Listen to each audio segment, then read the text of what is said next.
नमस्ते सभी को, आप सबका स्वागत एक बार फिर से। इससे पहले कि हम डिस्कशन शुरू करें, आप वीडियो को शेयर करिए, लाइक कीजिए, चैनल को सब्सक्राइब कीजिए, क्योंकि अभी मैं जो डेटा देख रहा था उसमें ये आ रहा है कि 40% हमारे व्यूअर्स ऐसे हैं जिन्होंने देखा लेकिन सब्सक्राइब नहीं किया। तो अगर आपने ये काम कर दिया, वैसे थोड़ा मुश्किल है क्योंकि वो जो बटन है सब्सक्राइब वाला वो आपको प्रेस करना पड़ेगा और बेल वाला जो आइकॉन है उसे भी क्लिक करना पड़ेगा। मेहनत तो करनी पड़ेगी, लेकिन कर देंगे तो अच्छा होगा। चलिए जी, ये फॉर्मेलिटी हमारी हो गई आज की। तो अब हम आज के टॉपिक पे चलते हैं। आज इतनी सारी चीजें हुई हैं, मुझे लग रहा है कि सब पे बात करना, अगर बात करने बैठेंगे तो शायद 2 घंटे लग जाएंगे हमें। एनीवे, स्टार्ट करते हैं हम। तो पहले तो जो लड़ाई की स्थिति बन रही है खाड़ी में, उस पे तो हम जितनी लंबी बात खींचना चाहें उतनी खींच सकते हैं, लेकिन उसे बिल्कुल शॉर्ट में रखता हूं मैं। शॉर्ट में कहानी ये है जी कि आज संसार में एक बहुत अजीब सी नौटंकी देखने को मिल रही है जो पहले नहीं देखी गई। और उसका कारण एक व्यक्ति है, एक प्राणी है, जिसका नाम है डोनाल्ड ट्रंप। अब वो कोई सीजन्ड बिजनेसमैन नहीं है, क्षमा कीजिए, सीजन्ड पॉलिटिशियन नहीं है, लेकिन बिजनेसमैन है। और वो शायद अपनी आयु के उस दौर में आ गया जहां पर उसे लगता है कि हर समय अटेंशन उसके ऊपर रहनी चाहिए और इसके लिए वो ट्राई भी करता है। एक तो ये खामी है उसकी, और दूसरी है कि उसका पता नहीं लगता कि किस समय किसके साथ किस दिशा में पलटी मार जाएगा। तो इसलिए सब लोग कंफ्यूजन में है। जो बेंजामिन नेतन्याहू है, जिसे लगता था कि अमेरिका तो ऑल वेदर फ्रेंड है इजराइल का, कि जिस पे वो आंख मूंद के रिलाई कर सकते हैं, लेकिन अभी ट्रंप उसके साथ भी नौटंकी कर रहा है।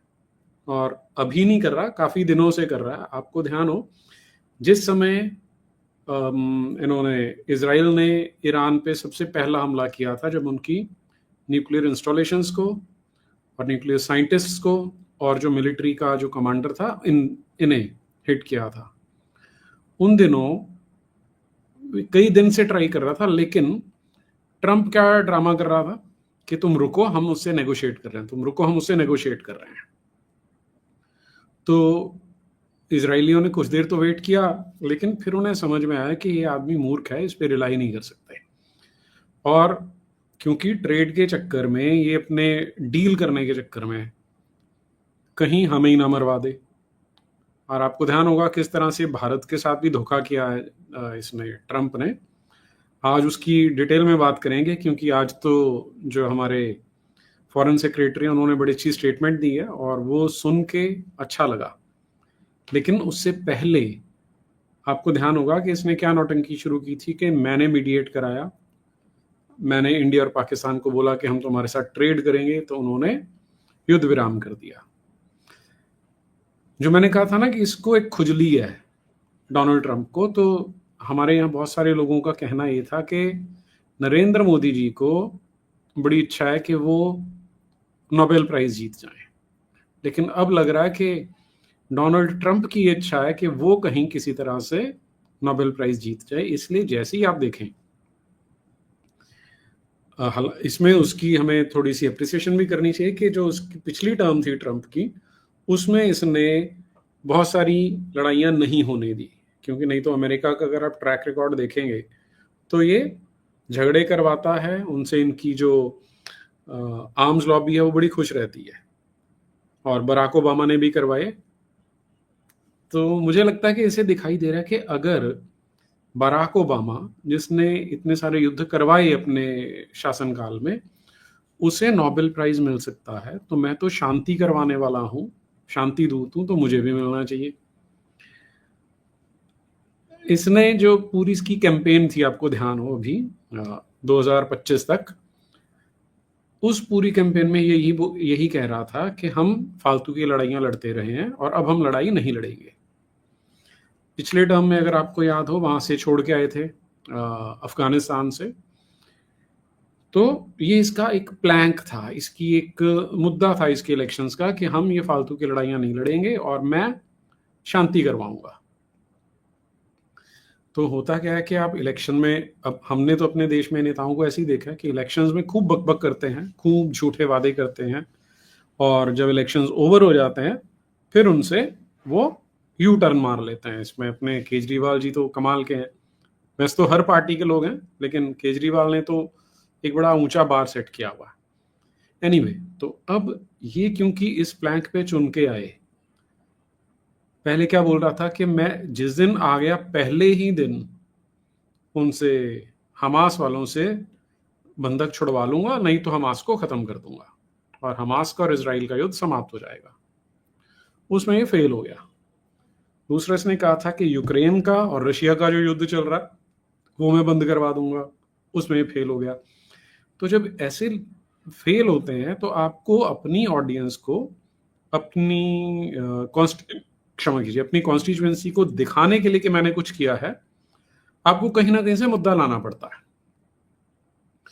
तो जब हमने पाकिस्तान के साथ ऑपरेशन सिंदूर किया, तो इसने अपनी इसी चुल को मिटाने के लिए, या अपने जो कॉन्स्टिट्यूएंसी है, अपने जो मतदाता हैं उन्हें खुश करने के लिए, इसने एक शगुफा छोड़ दिया कि भारत और पाकिस्तान का जो सीज फायर है वो मैंने करवाया है। इससे मुझे और मेरे जैसे हम लोगों को बहुत इरिटेशन हुई कि आज तक हम तो ये कहते रहे हैं, हमारा स्टैंड ये रहा है कि पाकिस्तान कश्मीर के मुद्दे में हम किसी से कोई मध्यस्थता नहीं करवाएंगे, तो मोदी जी ऐसा कैसे करवा सकते हैं। तो इनिशियली तो सब में क्रोध था, लेकिन फिर धीरे धीरे समझ में आना शुरू हुआ कि डोनाल्ड ट्रंप बेवकूफ़ आदमी है, कुछ भी कर सकता है। और फिर हमारे डीजीएमओ ने, हमारे एक्सटर्नल अफेयर्स मिनिस्टर ने जब ये स्टेटमेंट्स दी, तो उससे माहौल में थोड़ी सी शांति आई। लेकिन हम जानते हैं कि हमारे देश में जो पॉलिटिक्स है वो बहुत नीच स्तर की है, बहुत ही नीचता के स्तर तक पहुंची हुई है। और विशेष रूप से जब से सोनिया गांधी और राहुल गांधी की एंट्री हुई है, तो इन्होंने बिल्कुल रसातल में पहुंचा दिया है और ये क्वेश्चन रेज करते रहते हैं। और उसी सेंस में इन्होंने बोला था कि उसने बोला नरेंद्र सरेंडर, तो मोदी जी ने सरेंडर कर दिया।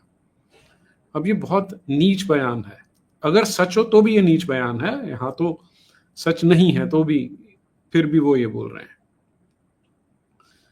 अच्छा, अभी आज क्या हुआ है, क्षमा कीजिए, कल क्या हुआ कि G7 का जो समिट था, वहां से ट्रंप बीच में से उठ के चला जाता और उसके बाद मैक्रॉन से ने मेलोनी से जो बातें की, वो एक साइड लाइन पे या साइड लाइट हो सकती हैं। लेकिन अगर हम इसे ओवरऑल देखना स्टार्ट करेंगे तो मोदी जी का G7 के लिए बहुत अलग ढंग से मजाक उड़ाया जा रहा था। वो मजाक पे भी आएंगे, लेकिन अभी आज क्या किया गया, आज जो हमारे फॉरेन सेक्रेटरी हैं विक्रम मिस्री, उन्होंने एक स्टेटमेंट दी है और ये ऑफिशियल स्टेटमेंट है, इसलिए हमें इसे बड़े ध्यान से समझना चाहिए और इसकी वेटेज बहुत बढ़ जाती है क्योंकि ऑफिशियल स्टेटमेंट है, आधिकारिक बयान है। उन्होंने कहा कि आज डोनाल्ड ट्रंप से मोदी जी की लगभग 35 से 37 मिनट बात हुई है और इसमें मोदी जी ने बहुत सारी चीजें स्पष्ट कर दी हैं, और जो स्पष्ट की हैं उनमें मैं आपके साथ 2 चीजें शेयर करने वाला हूं। पहली चीज तो उन्होंने बोला कि ये जो फोन पे बात हुई, ये बात हुई राष्ट्रपति ट्रंप के आग्रह पर, मोदी जी ने उनसे बात की। देखिए, ये जब इंटरनेशनल रिलेशंस होते हैं, ट्रंप जैसा गधा तो कभी कभी आता है, लेकिन अदरवाइज हमेशा ही शब्दों पर बहुत ध्यान देना आवश्यक होता है। तो ऑफिशियल स्टेटमेंट यह है कि राष्ट्रपति ट्रंप के आग्रह पर दोनों के बीच में फोन पे बात हुई। अच्छा, उस पे फिर उन्होंने दूसरी चीज जो स्पष्ट की वो क्या है कि ऑपरेशन सिंदूर होने के बाद मोदी जी की ट्रंप से एक भी बार बात नहीं हुई, आज हुई है उस दिन से। और जिस समय ऑपरेशन सिंदूर चल रहा था उस समय जो वाइस प्रेसिडेंट है इनका वांस, उससे बात हुई थी फोन पे, और उससे जो बात हुई थी वो बात क्या थी कि जो अभी तक कंसिस्टेंटली स्टैंड रहा है हमारा कि पाकिस्तान की ओर से डीजीएमओ की तरफ से जो ऑफिशियल लाइन थी वहां से मैसेज आया था कि हम सीज फायर करना चाहते हैं, तब भारत ने इसे स्वीकार किया था। और पूरे कैटेगोरिकली, पूरी दृढ़ता के साथ ये बोला गया कि भारत ने कभी भी कश्मीर में ना तो मध्यस्थता पास्ट में करने दी थी, ना इस बार की है, ना भविष्य में करने देंगे। तो इससे आज उन्होंने पूरी तरह से स्पष्ट कर दिया और ऑफिशियल बयान दिया है। अब इससे होना क्या चाहिए? ये जो पप्पू जैसे नौटंकीबाज हमारे देश में घूम रहे हैं, उनका मुंह बंद होना चाहिए, लेकिन वो निर्लज्ज लोग हैं तो बंद नहीं होंगे। और दूसरी ओर ट्रंप की कहानी अभी हमें वो भी देखनी पड़ेगी कि वो जो कमेंट करेगा अब वो क्या बोलेगा, क्योंकि यहां हमने बयान दे दिया, अब वो उसे काउंटर करता है तो फिर अलग तरह से चलेगा। लेकिन अगर वो इसका खंडन नहीं करता, अमेरिका से इसका खंडन नहीं आता, तो ये जो हमारी विदेश नीति कह लें या कूटनीति कह लें, जिसे डिप्लोमेसी कहा जाता है, तो उसमें एक बहुत अच्छी विजय तो नहीं कहना चाहिए क्योंकि ये तो हमारा ऑफिशियल स्टैंड ही था, लेकिन एक बहुत अच्छी कमिटमेंट मानी जाएगी। और ये जो टटपूंजिए से लोग इधर उधर घूमते थे, उनके मुंह पे ताला लगना चाहिए इससे। चलिए अब वापस आते हैं G7 के ऊपर। अब G7 में मोदी जी ने एक बहुत कमाल की बात की। देखिए, मैं मोदी जी की आलोचना करता हूँ और बहुत लोगों को अच्छी लगती है, क्योंकि अपने यहाँ क्या है ना कि हम इमोशंस से ज़्यादा सोचते हैं। तो मोहन भागवत ने कई बार ऐसी स्टेटमेंट्स दी जो हमें अच्छी नहीं लगती, जो हिंदू धर्म को हानि पहुंचाती हैं, और मोदी जी के ऐसे बहुत सारे कृत्य हैं जो हानि पहुंचाते हैं, तो उन पे निंदा होनी चाहिए और मैं करता हूं। लेकिन जहां पर उनकी प्रशंसा होनी चाहिए वहां वो भी करनी पड़ेगी हमें। मोदी जी ने वहां G7 पे जाके बड़े मीठे शब्दों में यही कहा कि हम यहाँ वहाँ की बातें करते रहते हैं, लेकिन जो देश आतंकवाद फैलाते हैं हम उनका समर्थन भी कर देते हैं। अब ये सीधा सीधा ट्रंप पे और उसकी नॉनसेंस पे जिस तरह का वो व्यवहार कर रहा है कि भारत और पाकिस्तान को एक ही ब्रैकेट में ला रहा है, उस पे उन्होंने व्यंग्य मार दिया है और मैसेज बड़े अच्छे से पहुंच भी गया है। देखिए, ट्रंप की एक और बीमारी हो सकती है, वो अंग्रेजी में एक टर्म होती है मेगालोमानिया। ऐसे लोग सोचते हैं कि सारा जो ब्रह्मांड है वो इनके इर्द गिर्द घूमता है और वही पूरे संसार का केंद्र है। और ट्रंप की भी स्थिति कुछ ऐसी ही लगती है। भारत की अर्थव्यवस्था धीरे धीरे बढ़ रही है, जिसे कोई भी देश पसंद नहीं करेगा, और विशेष रूप से जो 3-4 देश हमसे ऊपर हैं वो तो कतई पसंद नहीं करेंगे। इसलिए अमेरिका भले ही मित्रता जताता हो, लेकिन हमारी संपन्नता, हमारा आगे बढ़ना उसे अच्छा नहीं लगता। दूसरा, अगर व्यक्तिगत स्तर पे देखा जाए तो मोदी की पॉपुलैरिटी निरंतर बढ़ रही है, और इसका एक अच्छा सा आजकल तो एक बड़ा अच्छा पैरामीटर है कि आप सोशल मीडिया पे फॉलोइंग देख लीजिए कि किसकी कितनी अधिक है। तो क्योंकि मोदी की फॉलोइंग ज्यादा है, इससे भी जो मेगालोमानिक होगा जैसा कि ट्रंप है, तो उन्हें उससे भी चोट पहुंचती होगी, उससे भी आहत होते होंगे। तो उसे एक तीर से दो निशाने करने का मौका मिल गया कि मैं भारत को भी नीचा दिखाऊं और मोदी को भी नीचा दिखाऊं। तो उसने बोल दिया कि मैंने मध्यस्थता की थी, और वो जानबूझ के कम से कम 8 बार तो पिछले 1 महीने में ये बात बोल चुका है, अलग अलग फोरा पे बोल चुका है, और पाकिस्तान को जानबूझ के साथ में जोड़ा है। और वो जानता है कि भारत में ऐसे लोग हैं जो इससे इरिटेट होते हैं। इरिटेट होंगे तो वो फिर बात करेंगे, अगर वो बात करेंगे तो सोशल मीडिया पे एंगेजमेंट मिलेगी, और एंगेजमेंट मिलेगी तो उससे भी डोनाल्ड ट्रंप को ट्रैक्शन मिलती है। वो मीडिया का आदमी रहा है, वो सारा खेल समझता है, और हम उसके इशारों पर नाचते हैं। तो इसलिए वो जो नौटंकी करता है, जो स्टेटमेंट्स देता है, अब हमें उसे उतने सीरियसली नहीं लेना चाहिए जितना सीरियसली हम उसे पहले लेते थे। तो उसने जानबूझ के एक जगह पे बोला कि बहुत सारे लोग इस पे आपत्ति करते हैं कि मैं भारत और पाकिस्तान को एक साथ जोड़ता हूं, और पाकिस्तान की प्रेज कर रहा है कि वो बहुत बढ़िया लोग हैं, वो बहुत अच्छा काम करते हैं। ये वो जानबूझ के भारत को इरिटेट करने के लिए और मोदी को अपने से नीचे गिराने के लिए बोलता है। तो हमें इसमें मैच्योरिटी दिखानी चाहिए और हमें इसमें नहीं फंसना चाहिए। अभी मैं देख रहा हूँ किसी ने कमेंट डाला है, हाँ Trump is meeting Asif Munir. जी हाँ, डेडपूल है जी। ये देखिए, वो जो आसिफ मुनीर से मिल भी रहा है उसे आप कई ढंग से देख सकते हैं। पहला जो मैं अभी बता के हटाऊं कि बहुत सारी वेस्ट की फोर्सेस हैं जिन्होंने भारत को कंटेन करके रखना है। कंटेन करके रखना कि उसे कभी आगे बढ़ने ना दो, तो उसका उपाय होता है कि उन्हें रीजनल कन्फ्लिक्ट्स में फंसा के रखो कि वो कभी भी ग्लोबल लेवल पे लीडर्स ना बन सके। इसलिए पाकिस्तान एक परमानेंट, वो पैर में कांटा चुभो देते हैं ना, ऐसा कांटा चुभो के रखा है उन्होंने।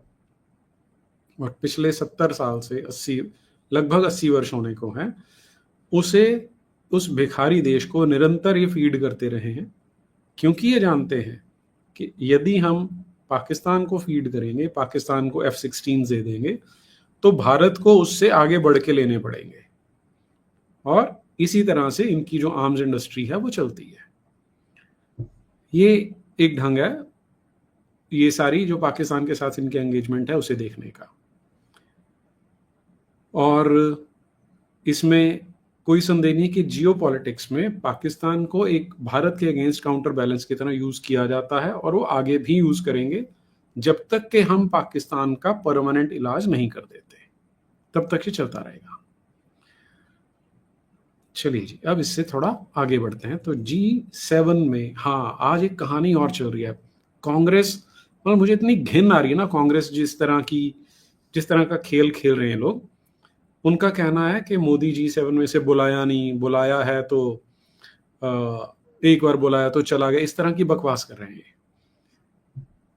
कांग्रेस के शासनकाल में, वो नेहरू हो, इंदिरा हो, राजीव गांधी हो, सोनिया गांधी हो, इनके शासनकाल में भारत की औकात क्या थी वो G7 से आपको समझ में आ जाता है। एक मिनट, आज एक वीडियो था, एक मिनट में देखता हूँ अगर मिलता है तो।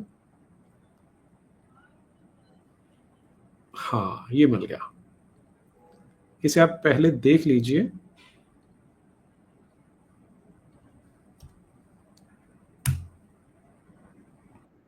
Excellency, Prime Minister, it's a great honor to host you at the G7. India has been. Okay जी, तो पहले तो पूरे सम्मान से बुला रहे हैं स्टेज पे कि हमारा ऑनर है कि हम आपको बुला पा रहे हैं। Coming to the G7, I believe, since 2018 in Beer. 2018 से आ रहे हैं। G7 7 देशों का समूह है। ये 7 देश कौन से हैं? USA, UK, Germany, Japan, France, Italy और कनाडा। 7 देश हैं जिन्हें G7 बोलते हैं।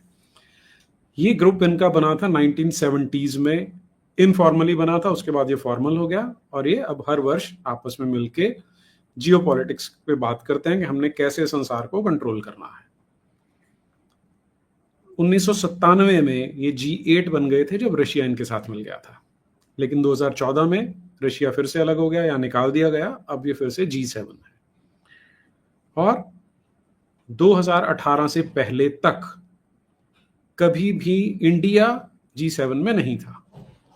तो ये मोदी की विदेश नीति और भारत के बढ़ते हुए प्रभाव का प्रभाव है कि इन्हें G7 में स्पेशली बुलाया गया।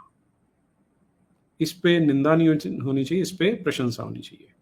With our French partners, and it's a testament to the importance of your country. It is a testament to the importance of your country. ये वर्ल्ड स्टेज पे हो रहा है, और अभी इन कांग्रेसी, नीच कांग्रेसियों में साहस होता है कि वो इस व्यक्ति को नीचे गिराने की कोशिश करते हैं। To your leadership, and to the importance of the issues that we look to tackle together, from energy security, from the energy transition that you're helping to lead, to the future of artificial intelligence, to the fight that we have against transnational repression, against terrorism, against other factors, and the work that we can do together. जी, तो आज अजीब अजीब तरह के मजाक उड़ाए जा रहे हैं मोदी के। आज हम उन पे भी बात करेंगे। और क्योंकि अब हमने विषय उठा ही लिया है तो मैं इसी पे आज आ जाता हूँ आपके साथ। पहले इसी की बात कर लेते हैं कि किस तरह से ये नैरेटिव पुश करते हैं। ये मैं आपको एक एग्जांपल इसका आज देता हूँ। ये कोई इनके तलवे चाटने वाले बहुत लोग हैं इनके, तो ये तुलना करके क्या बता रहे थे कि G7 में आज जब ये फोटो खींची गई तो यहाँ पर मोदी जी नहीं थे, लेकिन जब मनमोहन सिंह था तो उसके सामने संसार झुकता था। ये नौटंकी सोशल मीडिया पे चल रही है। अब मोदी को कैसे बुलाया गया वो तो मैंने आपको दिखा दिया। अब यहाँ पर शब्द देखिए, वर्ल्ड बाउड टू हिम, कि संसार इस मनमोहन सिंह के सामने झुकता था, जबकि वास्तविकता ये है कि इस फोटो में मनमोहन सिंह का मजाक उड़ाया गया था। ये ऐसा जोकर आदमी था, हमें शर्म आनी चाहिए कि हमने ऐसे व्यक्ति को प्रधानमंत्री झेलना पड़ा हमें 10 वर्षों तक, जो ना तो फिजिकली फिट था ना मेंटली फिट था। और बहुत सारे वीडियोस इनके आपको दिख जाएंगे। और मुझे आज भी याद है, एक ऐसी कोई इंटरनेशनल कॉन्फ्रेंस थी जिनमें सारे वर्ल्ड लीडर्स थे। स्टेज में ना लास्ट में फोटो खिंचवाते हैं, तो जो लीडर्स खड़े होते हैं वो यूं हाथ करके जो साथ इधर उधर खड़े हैं उनके साथ हाथ मिलाते हैं। तो सब ऐसे ही कर रहे थे। एक अकेला मनमोहन सिंह था जो इस तरह से जोकर की तरह वहां पर हाथ मिला रहा था। तो इसने इतनी नाक कटवाई है हमारी इंटरनेशनल लेवल पे। लेकिन ये जो फोटो इन्होंने डाली है, आप इसकी वास्तविकता देख लीजिए कि कैसे मनमोहन सिंह का और पूरे विश्व को पता था कि कठपुतली है सोनिया गांधी की, इसलिए इसका मजाक ही उड़ता था। देखिए जरा,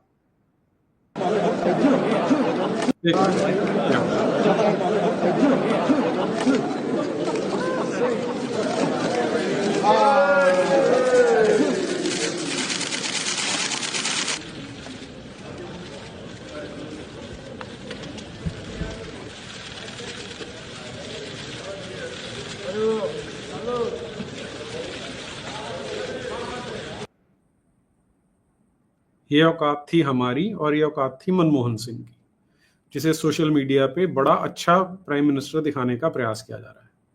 लेकिन एक दूसरा टॉपिक भी आज एक वीडियो क्लिप कांग्रेस का जो इकोसिस्टम है वो चला रहा है। उस क्लिप में क्या दिखाया जा रहा है कि मोदी जी मैक्रॉन से मिलते हैं और मैक्रॉन को बोलते हैं कि now you are on Twitter, इस तरह की बात करते हैं और फिर हंसते हैं। और उसके बाद फिर वो मैक्रॉन पूछता है कि कब आए, तो वो बोलते हैं जस्ट टुनाइट, आज ही आया, ऐसा उन्होंने बोला। अब इस पे मजाक क्या बनाया जा रहा है कि मोदी, क्षमा कीजिए, कि मोदी को अंग्रेजी बोलना नहीं आता, इस पे मजाक उड़ रहा है। ये आपको बताता है कि हम आज भी अंग्रेजों की गुलामी वाली मानसिकता से बाहर नहीं आए हैं। यूरोप में अगर आप देखेंगे तो मैक्सिमम जो स्टेट हेड्स हैं, वो मेलोनी हो, मैक्रोन हो, जर्मन्स हो, वो अपनी भाषा में ही बात करते हैं, वो अंग्रेजी में नहीं बोलते, क्योंकि उन्हें अपनी भाषा पे गर्व होता है। जापानीज, चाइनीज भी यही काम करते हैं, उन्हें अपनी भाषा पे गर्व होता है। ये हमारे देश में ही ऐसे कुत्ते तो नहीं कहना चाहिए क्योंकि कुत्ते तो बहुत अच्छे होते हैं, ऐसे नीच लोग हैं जो केवल इसलिए मोदी की निंदा करना चाह रहे हैं कि उसे अंग्रेजी ठीक से बोलना नहीं आता। देखिए जरा, Modi nowadays you're active on Twitter, हा हा हंस पड़े। Emmanuel, when did you arrive? Last night, मैं यहाँ आया। अब उनके साथ में उनका ट्रांसलेटर भी है, और जनरली ये एक एक्सेप्टेड नॉर्म है कि जब भी चाइनीज, जब मतलब जिन देशों की मैंने बात की और बाकी भी, वो अपने साथ ट्रांसलेटर लेके चलते हैं और उनकी बात को ट्रांसलेट करके बताता भी है। लेकिन यहाँ ये क्योंकि इकोसिस्टम बना के मोदी को बदनाम करना था, इसलिए ये वो क्या शब्द है, टूल किट की तरह यूज किया जा रहा है। मैं वो दिखाता हूँ आपको। ये आया, फिर इसके बाद वो जो जर्मन शेफर्ड है वो भी इसी चीज का मजाक उड़ाता है। और फिर आप शब्दों पे ध्यान दीजिए, ये आपने देखा एग्जैक्ट वर्ड्स जिस ढंग से लिखे हुए हैं, सेम वही। ये कोई डॉक्टर निम्मो यादव है, फ्रॉड नाम होगा, असली चेहरा पीछे कोई अब्दुल हो सकता है। ये कोई फरीदी है, सेम शब्द सेम स्टाइल। दानियाल अहमद, तो सारा इकोसिस्टम एक्टिवेट हो गया था और इनका उद्देश्य केवल यही था कि मोदी ने जो G7 में डिप्लोमेटिक एक तरह से पॉजिटिव एटीट्यूड अपनाया है उसे निगेट करके दिखाया जा सके। इतने क्षुद्र लेवल की राजनीति हमारे देश में की जाती है। यहां देखिए, वो कह रही है कि ये कीर स्टारमर है जो यूके का प्राइम मिनिस्टर है कि उससे मिल रहे हैं, तो कह रहे हैं कि मोदी को कुछ समझ में भी आ रहा होगा ये क्या बोल रहा है। Do Indians deserve to watch this clown show. और क्योंकि उसे अंग्रेजी नहीं आती, हालांकि मोदी जी को अंग्रेजी आती है, समझ लेते हैं, वो बोलने का एक्सेंट थोड़ा हो सकता है कि लोगों को पसंद नहीं आए, लेकिन अपने चुने हुए प्रधानमंत्री को क्लाउन बोल रहे हैं। जबकि क्लाउन हमें पता है कि पप्पू है, सबसे बड़ा जोकर तो वो है हमारे देश का, लेकिन ये वो इकोसिस्टम है जो इस लेवल पे जाके प्रधानमंत्री को बदनाम करते हैं। ओके जी, तो ये तो हुआ हमारा डोमेस्टिक पॉलिटिक्स मोदी जी के बारे में। अब चलते हैं कि जो खाड़ी के देश में हो रहा है, वहां पर जो हमें संकट सामने दिखाई दे रहा है। चलिए जी आगे। Divine tiger, but was Manmohan a good economist? आपको लगता है क्या ये वो प्रधानमंत्री है जिसके रहते, मैं आपको एक ही आंकड़ा देता हूं जी, 2004 में चाइना के साथ हमारा जो ट्रेड था वो लगभग 1.5 बिलियन सरप्लस था। इसका अर्थ होता है कि हम एक्सपोर्ट करते थे, इंपोर्ट करते थे। एक्सपोर्ट हमारा $1.5 बिलियन ज्यादा था हमारे इंपोर्ट से। ठीक, 2004 वो पहला वर्ष था जब ये स्थिति थी, अंतिम वर्ष था जब ये स्थिति थी। उसके बाद निरंतर वो गिर रहा है और हम अब उसी वर्ष से, जिस वर्ष से ये प्रधानमंत्री बना है, हम ट्रेड डेफिसिट में है चाइना से। और जहां तक मेरा अनुमान है, आज हम, या अगर इन्हीं के आंकड़े की बात करें तो 2014 तक $90 बिलियन ट्रेड डेफिसिट में चल रहे थे। तो ये एक ही आंकड़ा डिवाइन टाइगर जी आपके लिए सफिशिएंट होना चाहिए ये बताने के लिए कि कितना अच्छा इकोनॉमिस्ट था। और ये क्योंकि चंडीगढ़ में, पंजाब यूनिवर्सिटी में पढ़ाता था, मेरी यूनिवर्सिटी है वो, तो इसलिए इसके किस्से मैंने वहां पर सुने हुए हैं। एक मैं आपके साथ शेयर करता हूं। एक कार्यक्रम रखा गया था, इंदिरा गांधी प्रधानमंत्री थी, वो आई हुई थी यहाँ पर, और जो यूनिवर्सिटी के बहुत सारे प्रोफेसर वहां पर इनवाइटेड थे। तो एक व्यक्ति ने इंदिरा गांधी की किसी एक पॉलिसी के बारे में एक नेगेटिव पॉइंट हाईलाइट कर दिया था। तो इंदिरा गांधी ने कोई खास कमेंट तो नहीं किया उस पर, चली गई वो। तो मनमोहन सिंह उससे बोला कि तुझे करने की क्या जरूरत थी यार, इनको नेगेटिव नहीं बोलना चाहिए, इनको सब पॉजिटिव ही बोलना चाहिए।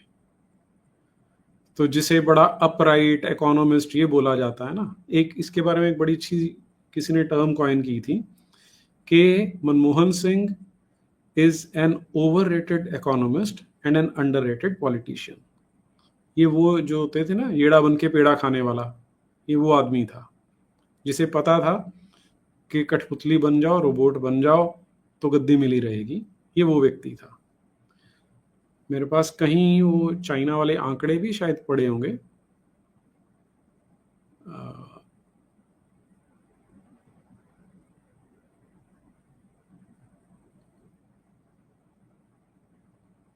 एक मिनट का समय दीजिए, मैं देखता हूं, अगर मिल गए तो शेयर करता हूं आपसे।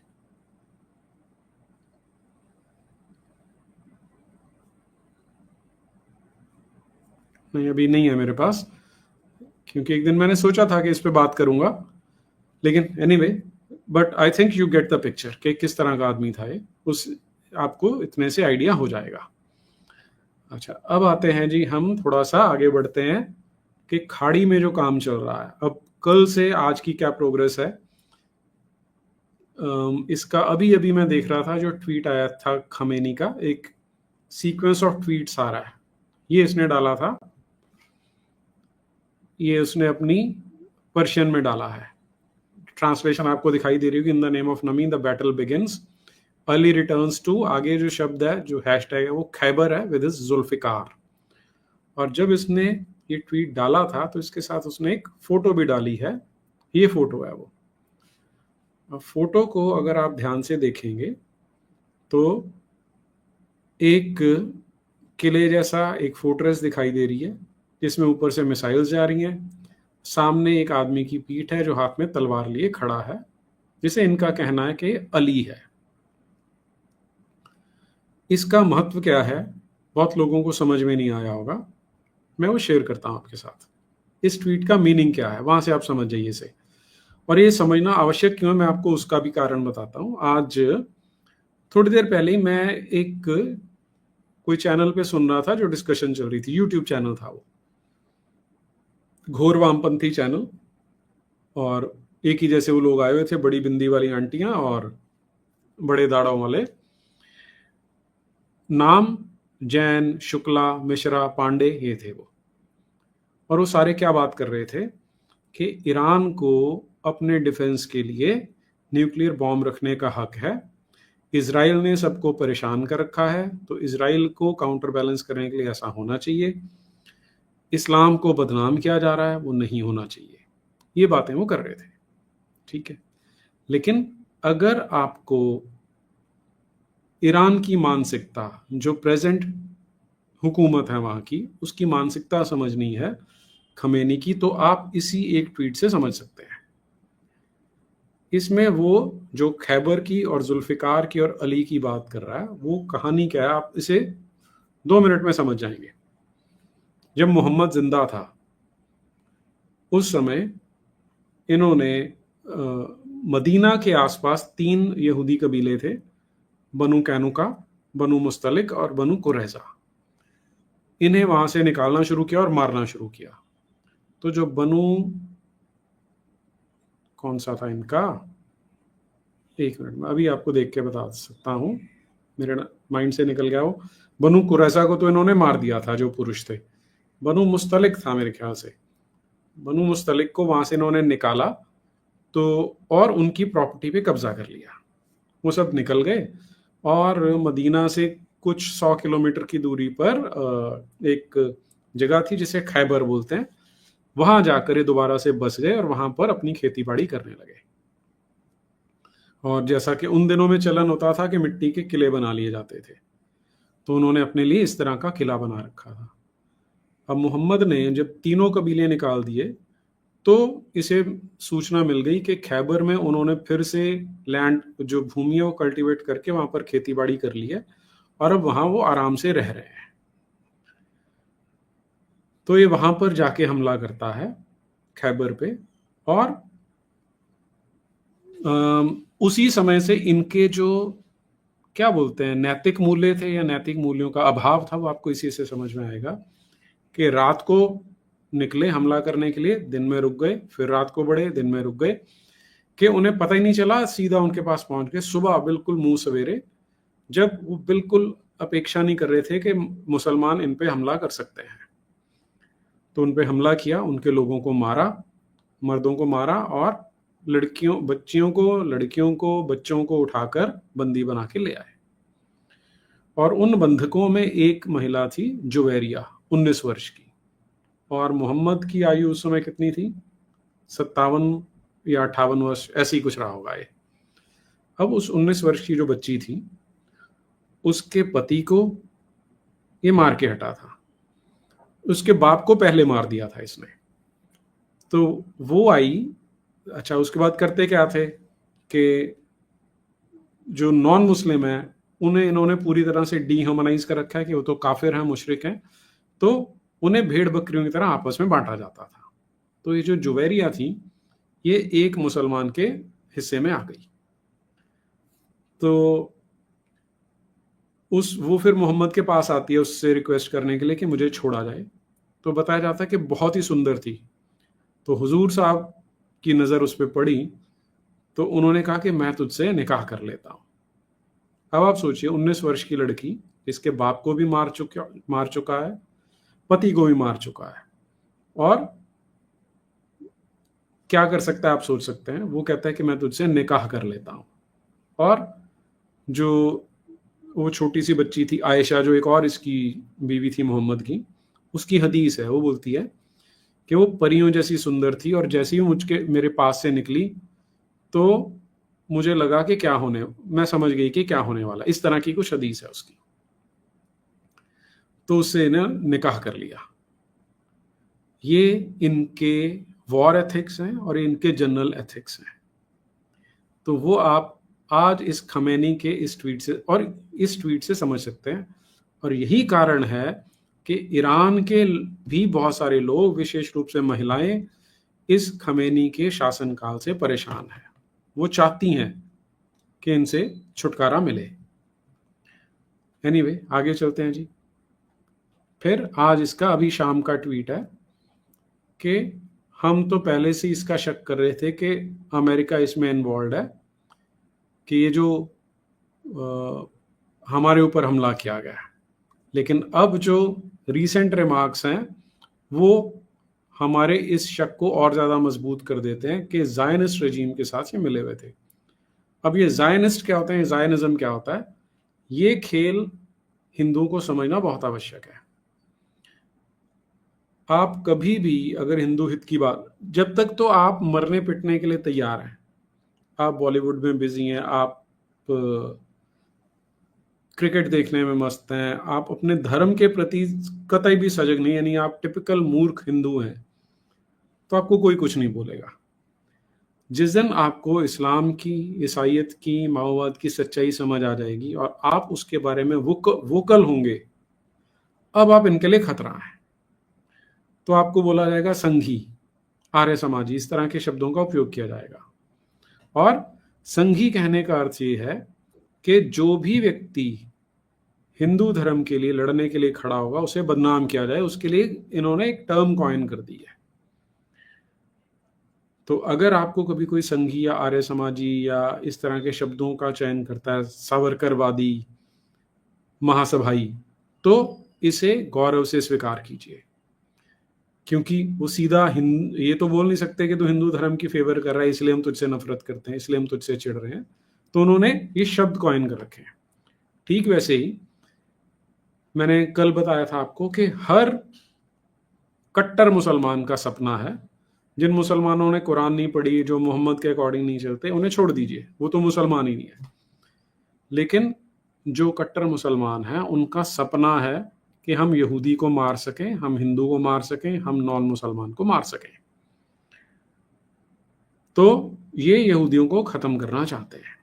लेकिन सीधा सीधा यहूदी बोलेंगे तो यहूदियों के आपस में इकट्ठा होने की संभावना है, या वो इससे ऑफेंड हो सकते हैं। इसलिए कभी भी यहूदी या ज्यू नहीं बोला जाता, उन्हें ज़ायनिस्ट बोला जाता है। जैसे कभी भी प्रतिकार करने वाले, लड़ने वाले हिंदू को ये हिंदू नहीं बोलेंगे, उसे संघी बोलेंगे, या आर्य समाज, जो मैंने नाम बोले वैसा बोलेंगे। ठीक वैसे ही वो सारे ज्यूज जो जिंदा रहना चाहते हैं, जो जानते हैं कि इस्लाम ज्यूज से घृणा करता है, कुरान ज्यूज से नफरत करना सिखाती है और अल्लाह ज्यूज से घृणा करता है, उन्हें ये ज्यूज नहीं बोलते, उन्हें ये ज़ायनिस्ट बोलते हैं। ये शब्दों का खेल है सारे का सारा। इसे जितनी जल्दी हम समझ जाएंगे उतना हमारे लिए अच्छा होगा। फिर इसके आधे घंटे बाद एक और ट्वीट इसने किया, the Zionist enemy has made a grave mistake and committed a serious crime and it must be punished. तो ज़ायनिस्ट दुश्मन को इन्होंने सजा देनी है। मैसेज उन्होंने दे दिया कि खैबर में हमने क्या किया था, जो यहूदियों को मारा था, उनकी लड़कियां उठाई थी, वो इसने दिया है अपनी भाषा में। जो अंग्रेजी में ट्वीट आ रहे हैं वो ज़ायनिस्ट वाले आ रहे हैं।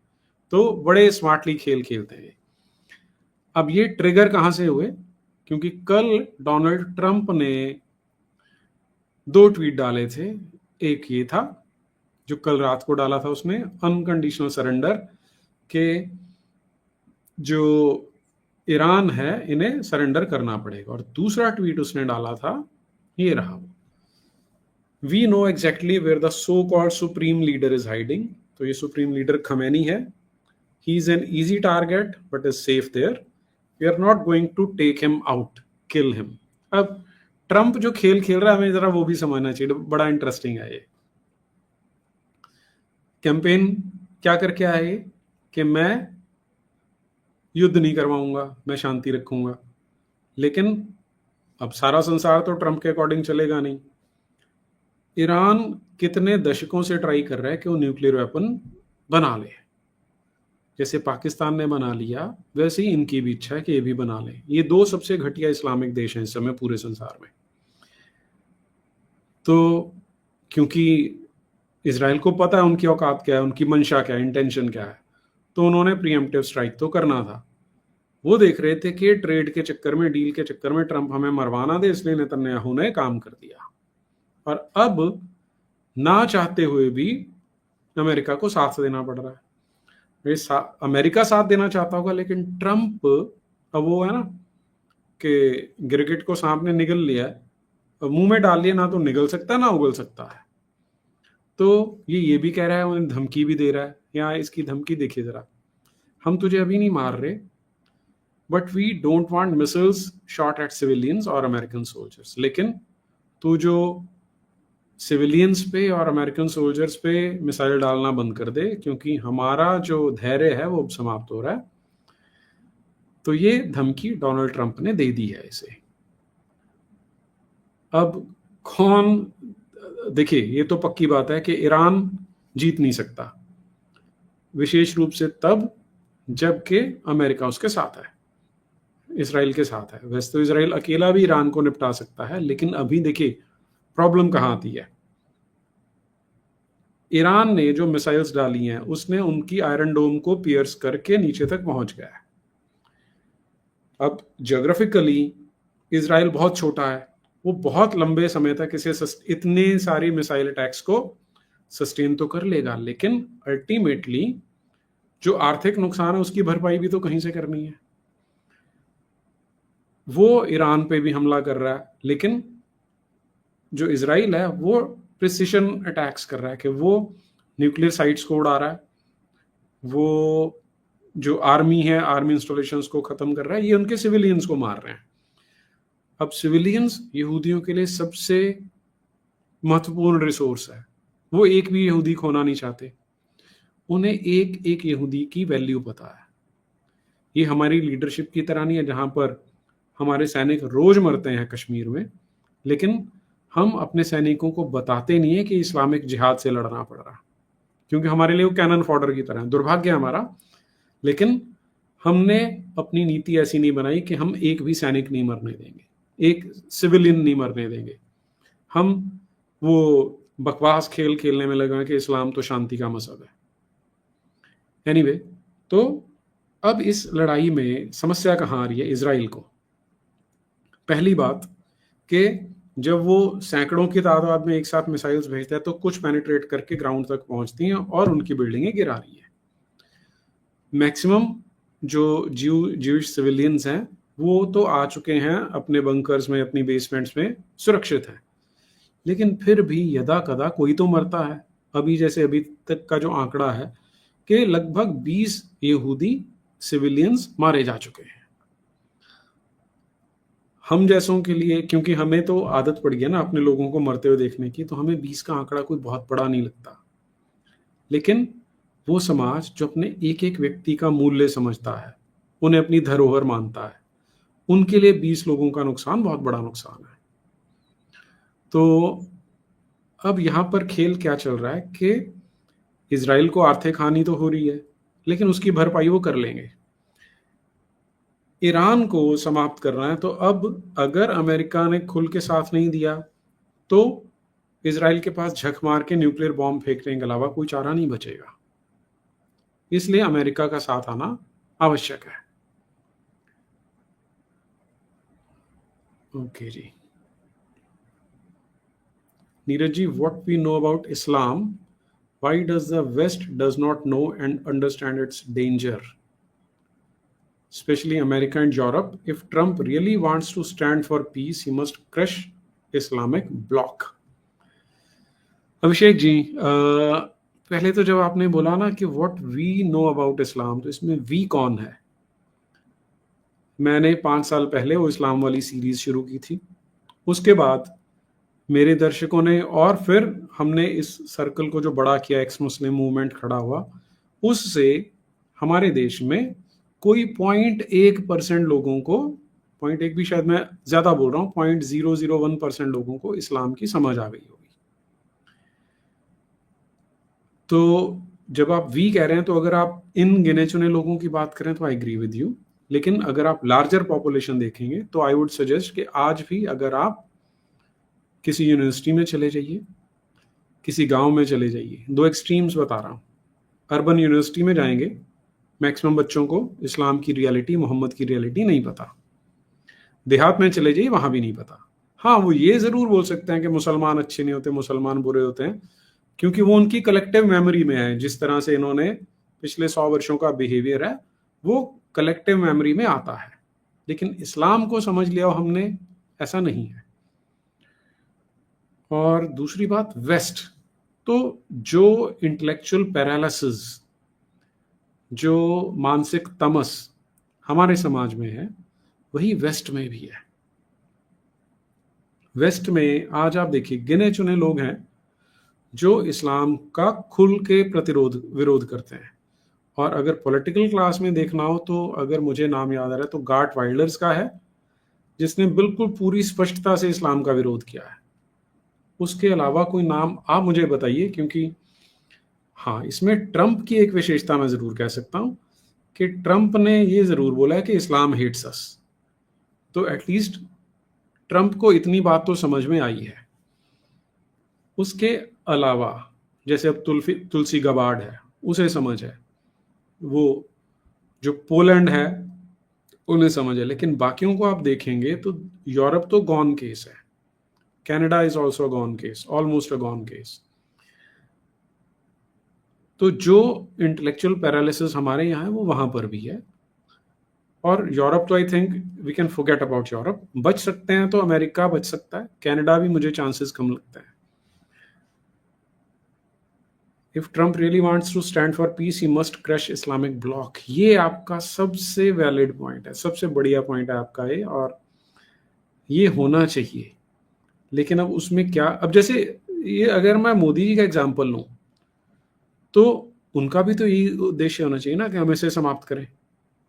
लेकिन वो करते क्या है, इस्लाम की प्रशंसा कर देंगे, सूफियों की प्रशंसा कर देंगे, मोहम्मद की कर देंगे, कुरान की भी कर देंगे।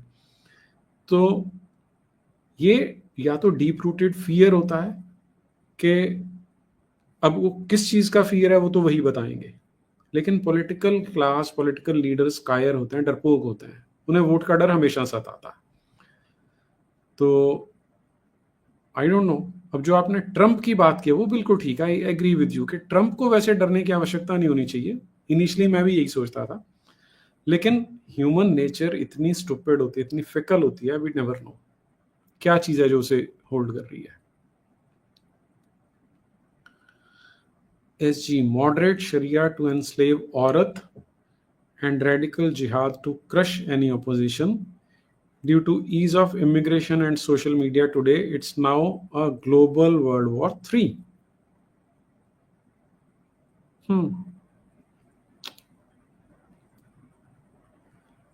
ग्लोबल वर्ल्ड वॉर 3 होगी या नहीं होगी अभी तो कुछ नहीं कह सकते। देखिए, अगर आप आज के कॉन्टेक्स्ट में बात करें कि जो मिडिल ईस्ट की सिचुएशन है, वो तो अगर ट्रंप आज डिसाइसिवली मूव करे तो एक हफ्ते के अंदर अंदर वो इसे ओवर कर सकते हैं। ये तो प्रोलॉन्ग किया जा रहा है, प्रोलॉन्ग नहीं करना चाहिए। अगर वो clarity of thought and action हो तो it can be very easily contained.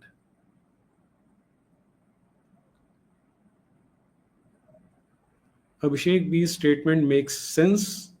अभिषेक जी की स्टेटमेंट क्या थी भाई?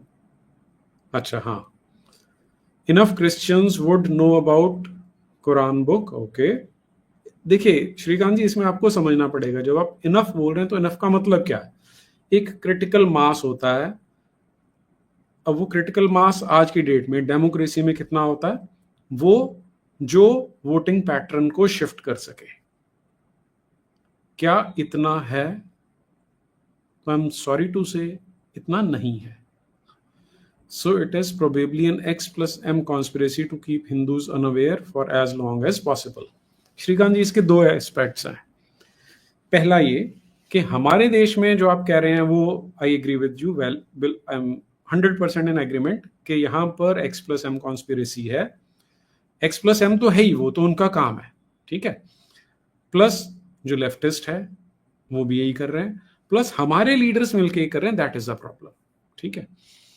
लेकिन यूरोप में, क्योंकि अभिषेक जी जो बात कर रहे थे वो स्पेसिफिकली यूरोप और अमेरिका के कॉन्टेक्स्ट में थी, वहां पर तो XM कॉन्स्पिरेसी नहीं है. वहां पर जो क्रिश्चियंस हैं, यूरोप की अगर पहले बात करें तो वो क्रिश्चियनिटी से बाहर आ चुके हैं बहुत सारे. और एक्सक्यूज मी,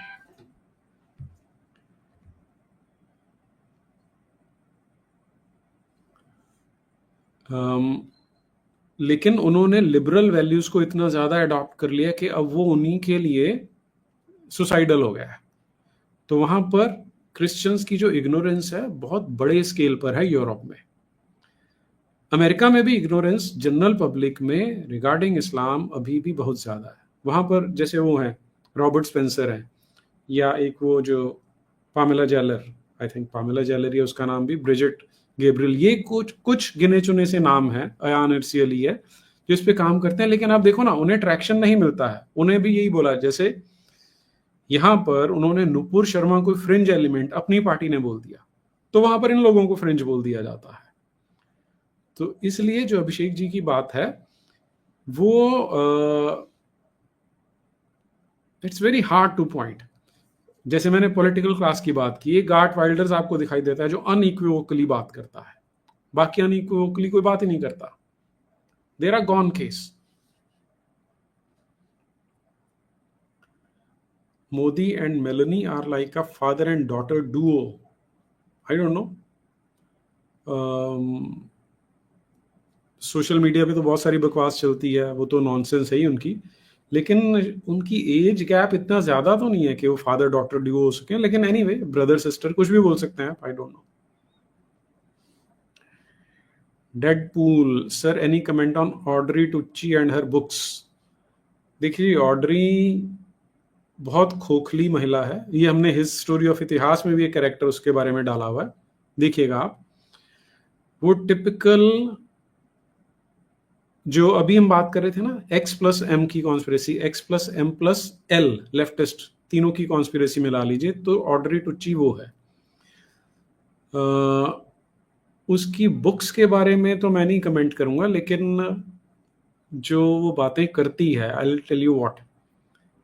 एक बार उसने कोई, हाँ, वो बात करती है कि कितने मंदिर गिराए गए थे, है ना, ये वो बहुत जोर शोर से बोलती है. तो मैंने, शायद 2 साल पुरानी बात होगी, मैंने सोशल मीडिया पे डाला था उसे टैग करके कि कल मैं तेरी इस स्टेटमेंट का ऑनलाइन आके खंडन करने वाला हूं. और मैंने विद फैक्ट्स वो किया भी है, आप यूट्यूब पे जाके उसे ढूंढ भी सकते हैं. तो अगर वो कोई स्कॉलर होती तो उसे चैलेंज एक्सेप्ट कर सकती थी. मैंने उसे ऑफर दिया था कि आप लाइव आके डिबेट कर सकते हैं अगर चाहते हैं तो उसने ट्विटर पे मुझे ब्लॉक कर दिया है और उसके बाद उसने कुछ नहीं किया है. तो इससे आपको समझ में आ जाएगा कि किस लेवल की स्कॉलर है वो, और मेरे कमेंट्स की इससे अधिक आवश्यकता आपको संभवतः नहीं पड़ेगी. शेर, अरे बाप रे.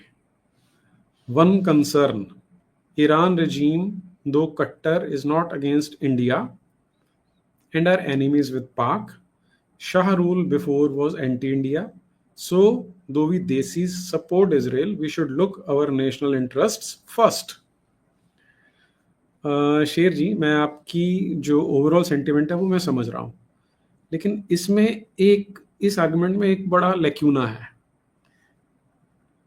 मैंने कल भी बोला था ये चलिए मैं आपके साथ एक वीडियो शेयर करता हूं, आज है मेरे पास वो, इसे देखिए, हम फिर इस पे बात करते हैं. मैं आपका एक बार कमेंट यहां से हटाता हूं क्योंकि वीडियो दिखा रहा हूं मैं.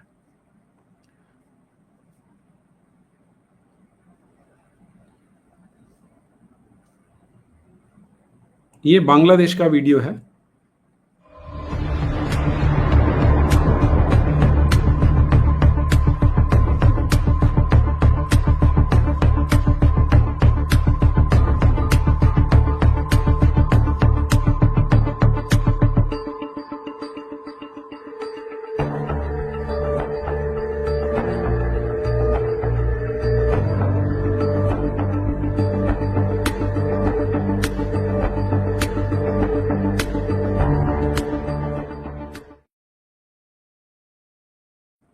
जी,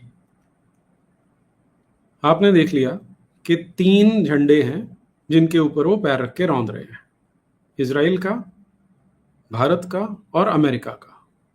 और ये मैंने लास्ट टाइम एक और चीज़ शेयर की थी, वो एक बार पुनः दिखाता हूँ, क्योंकि मुझे लगता है हमें बार बार इस चीज़ को रीइंफोर्स करना पड़ेगा। ये देखिए बैनर पढ़िए क्या लिखा है, America, Israel and India most dangerous enemies of Muslims. असलियत इससे 100% ऑपोजिट है कि जो मुस्लिम्स हैं they are the most dangerous enemies of America, Israel and India. इसे मैं और ज़्यादा अगर करेक्ट करके बोलूं तो most dangerous Muslims are most dangerous enemies of Christians, Jews and Hindus. आपको इस सेंस में देखना पड़ेगा और समझना पड़ेगा। ये जियोपॉलिटिक्स का चश्मा उतार के आपको थियोपॉलिटिक्स का चश्मा लगा के इस चीज को ऑब्जर्व करना पड़ेगा। Then you will get a clearer picture कि उनका शत्रु इजराइल लैंड मास नहीं है, इजराइल नेशन नहीं है, उस नेशन में ज्यूज हैं, इसलिए वो उनके दुश्मन है। लाइकवाइज जो आपने भारत का एग्जांपल दिया, देखिए जियोपॉलिटिक्स में जो एनिमीज और फ्रेंड्स हैं वो चेंज होते रहते हैं, लेकिन थियोलॉजी परमानेंट है। इनकी थियोलॉजी 100% परमानेंट है। अब वो खेल कैसे खेल रहे हैं, मैंने कल भी एग्जांपल दिया था, मैं आज फिर बता देता हूं आपको। हमारे देश में कल जो मैंने कश्मीर का एक डेमोन्स्ट्रेशन आपको दिखाया था, वहां पर हजारों लोग सड़क पे निकले हैं और वो इजराइल को गालियां दे रहे हैं। यहां पर वो भारत को गालियां नहीं दे सकते, हालांकि प्राइवेटली तो देते हैं। जो कश्मीरी मुसलमान है वो भारत को गालियां भी देते हैं, भारत के नाम पे थूकते भी हैं, और वो इसलिए करते हैं कि ये हिंदू बहुल देश है, ठीक है।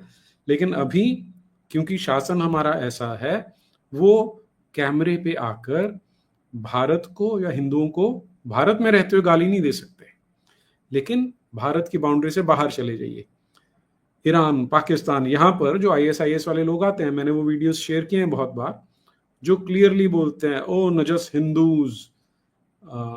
देखूं जरा वीडियो, अगर है तो मैं वो भी आपके साथ शेयर कर सकता हूं, जहां पर वो बोल रहे हैं कि हिंदुओं को मारना है हमने। तो आप इस भ्रम में रह सकते हैं कि हमने जियोपॉलिटिक्स का खेल खेलना है, जबकि वास्तविकता कुछ और है।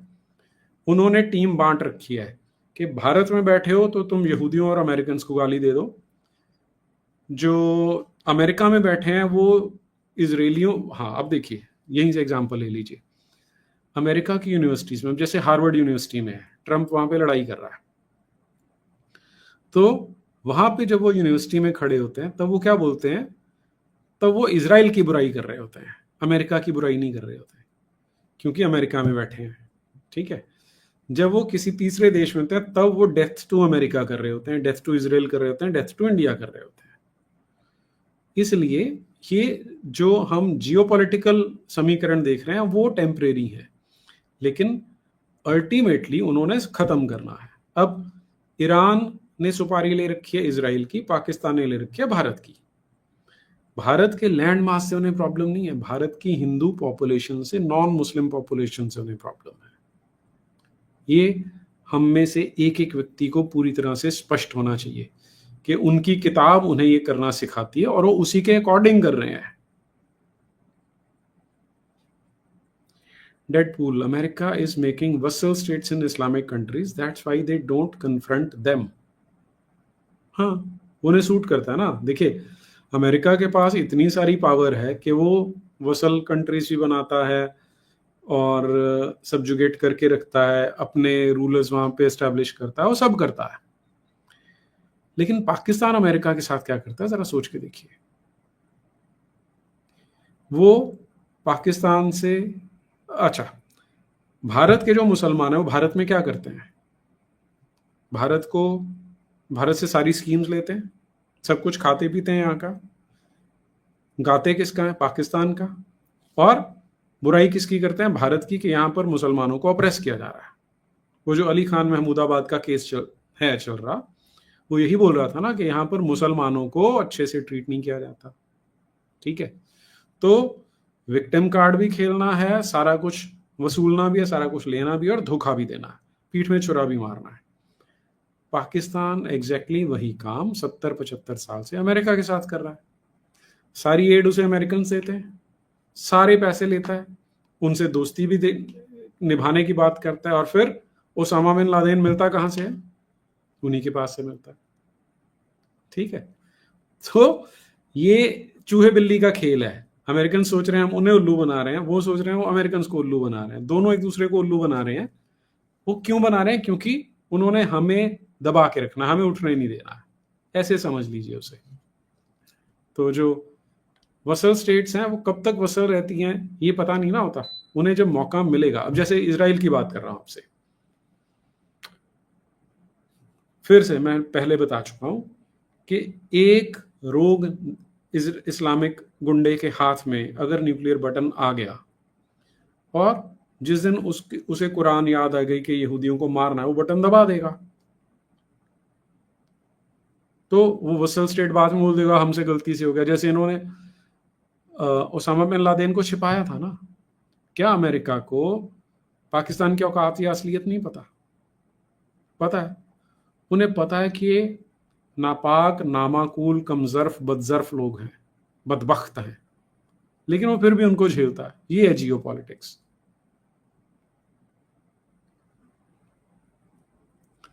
But proper Christians who know बीज xenophobe also know but proper Christians who know bees xenophobe also know Quran। Okay जी, ठीक है। श्रीकांत जी, प्रॉपर क्रिश्चियन आप किसे बोल रहे हैं? सारे क्रिश्चियंस को कुरान का पता है ऐसा कतई नहीं है। बहुत सारी उनकी जो क्लर्जी है ना, उसे भी कुरान का नहीं पता है। अब वो जैसे वो जे स्मिथ जैसे बहुत सारे लोग हैं जो कोशिश कर रहे हैं उन्हें अवेयर करने की, लेकिन don't be in this misplaced believe कि क्रिश्चियंस को कुरान के बारे में पता है। बहुत कम पता है, और अगर उन्हें पता भी हो तो आप कभी भी क्रिश्चियंस और मुस्लिम्स की आपस में डिबेट देख लीजिए क्या होती है।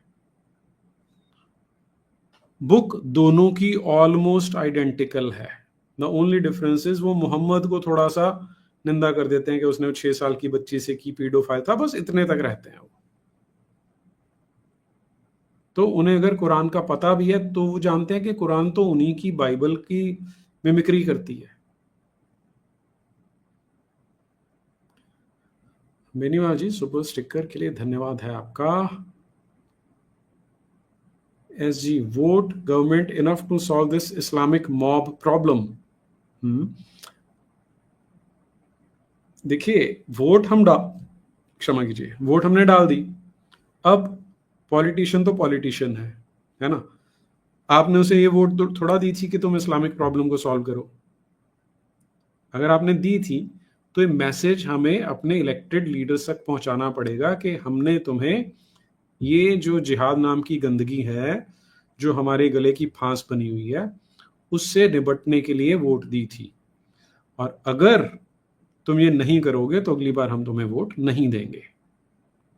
तब वो इस प्रॉब्लम को सॉल्व करने के बारे में सोचेंगे। अदरवाइज अब बीजेपी तो बड़े मजे से बैठी है, वो मोदी जी तृप्तिकरण करने में लगे हुए हैं।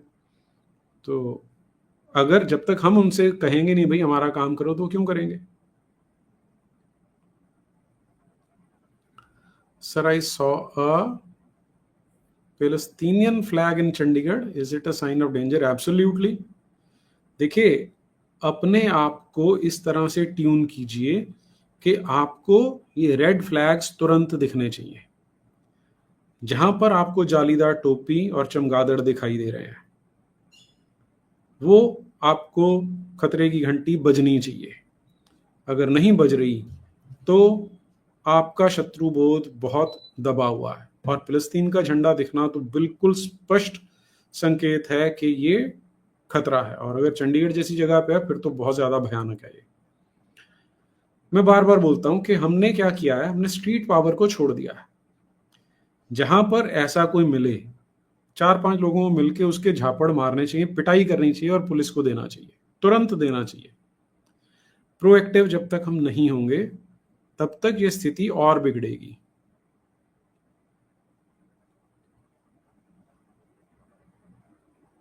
शेर, I get your point, thanks जी, वेलकम जी। I meant we need to be pragmatic, just like Netaji was. Sometimes shake hands with devil, but ultimately look for our own national interests, I mean धार्मिक interest. हाँ जी हाँ, मैं आपकी इस बात से पूर्ण रूप से सहमत हूं कि हमें जो जियोपॉलिटिक्स है उसे जियोपॉलिटिक्स की तरह ही लेना पड़ेगा, लेकिन अपना शत्रुबोध पूरी तरह से कायम रखते हुए और साथ में अपनी लॉन्ग टर्म विजन हमें बनानी पड़ेगी कि अल्टीमेटली हम चाहते क्या हैं। अभी हमारी लीडरशिप है जो वो एक स्टेटस को में फंसी हुई है। इंटरनेशनल लेवल तो छोड़ ही दीजिए, वो डोमेस्टिक लेवल पर भी आज तक वो नैरेटिव सेट नहीं कर पाए, बल्कि वो बैकफुट पे हट जाते हैं। वो जब उन्हें एक ना टर्म होती है ऑन अ सिल्वर प्लेटर, कि तश्तरी में सजा के सिचुएशन मिलती है। आप इसे देखना शुरू कीजिए पुलवामा से। पुलवामा हुआ, नुपुर शर्मा वाला केस हुआ, कन्हैया लाल वाला केस होता है, उमेश कोल्हे होता है, अब पहलगाम होता है। ये एक एक अवसर आपको तश्तरी पे रखा हुआ अवसर था कि अब तुम इस्लाम पे डिबेट खोल सकते हो भाई, कि कौन सी विचारधारा है जो ये करवा रही है ना। अगर आप में वो लॉन्ग टर्म विजन है तो आपको जैसी अपॉर्चुनिटी मिलती है आप उस पर कम से कम एक डिबेट शुरू कर देते हो कि let us discuss why is it happening. Universities में, कॉलेजेस में डिबेट होनी चाहिए उस पर कि कैसे, वो कौन सी मानसिकता है कि कपड़े उतरवा के वो क्या देख रहे थे और उनका अल्टीमेट ऑब्जेक्टिव क्या है। जब तक हम इस तरह से लॉन्ग टर्म देख के नहीं काम करेंगे तब तक सफल नहीं होंगे। और ये मैं और आप नहीं कर सकते, ये जो नेता बैठे हैं ना उनके करने के लिए है ये, कि उनमें ये क्लैरिटी आनी चाहिए कि हमें साथ में पैरेलल ट्रैक ये चलाना पड़ेगा। वो उल्टा उल्टा कर रहे हैं, सोफिया कुरैशी को सामने बैठा दिया, भारत के मुसलमान तो ऐसा नहीं करते, ये इस तरह की नॉनसेंस शुरू हो जाती है। दैट इज वाई मैं हमेशा यही बोलता हूं कि अपने को लॉन्ग टर्म विजन साथ में लेके चलना पड़ेगा, क्योंकि स्टेटस को उनको सूट करता है। इस्लाम लंबी गेम खेल रहा है, वेट एंड वॉच की, कि आज मोदी है योगियों, बोला था ना उसने, हैदराबादी ने, मोदी हमेशा प्रधानमंत्री नहीं रहेगा, योगी हमेशा मुख्यमंत्री नहीं रहेगा, जब वो अपने मठ में चला जाएगा तब तुम्हें कौन बचाएगा। वो उसने स्टेज से बोला था, लोग उसे पॉलिटिकल स्टेटमेंट समझ सकते हैं, लेकिन that is 100% accuracy captured in 2 sentences. वो वेट कर रहे हैं कि कब हमें स्ट्राइक करना है, और हम अगर हाथ पे हाथ धरे बैठे रहे तो they will seize the opportunity. Beniwal ji, super sticker के लिए धन्यवाद, आपका बहुत धन्यवाद। ओके, एक जो टॉपिक मुझे आज और डिस्कस करना था, okay we are past 1 hour, कर सकते हैं क्या? लेट मी सी। ओके, ठीक है जी, समापन की ओर ही चलते हैं हम। लेकिन आज जो मैं आपसे मेन बात शेयर करना चाह रहा था वो यही है कि जो हम अपने देश में आज सिचुएशन देख रहे हैं ना, कि कांग्रेस मोदी को गिराने पे लगी है, ये इंडिकेट करता है कि मोदी डिप्लोमेटिक लेवल पे, इंटरनेशनल लेवल पे बहुत सफलता से काम कर रहा है, जिसे अंडरमाइन करने की कोशिश हो रही है। तो हमें इस झांसे में नहीं फंसना है। ऐसा व्यक्ति हमें बड़ी मुश्किल से मिला है, उसकी अपनी कमियां हैं, ड्रॉबैक्स हैं। जब तक उससे बेटर नहीं मिलता, बेटर अपॉर्चुनिटी या ऑल्टरनेटिव नहीं है, we have to stick to him और let us try to find a better option if possible, और ट्राई टू इम्प्रूव हिम। ठीक है जी, बढ़ते हैं। लेकिन देखिए सामने स्क्रीन पे क्या लिखा है, please like, share, subscribe and press the bell icon. ठीक है जी, मुश्किल लग सकता है, कष्टप्रद हो सकता है, लेकिन दबा दो यार बटन। ठीक है, फिर मिलते हैं, तब तक के लिए जय श्री राम।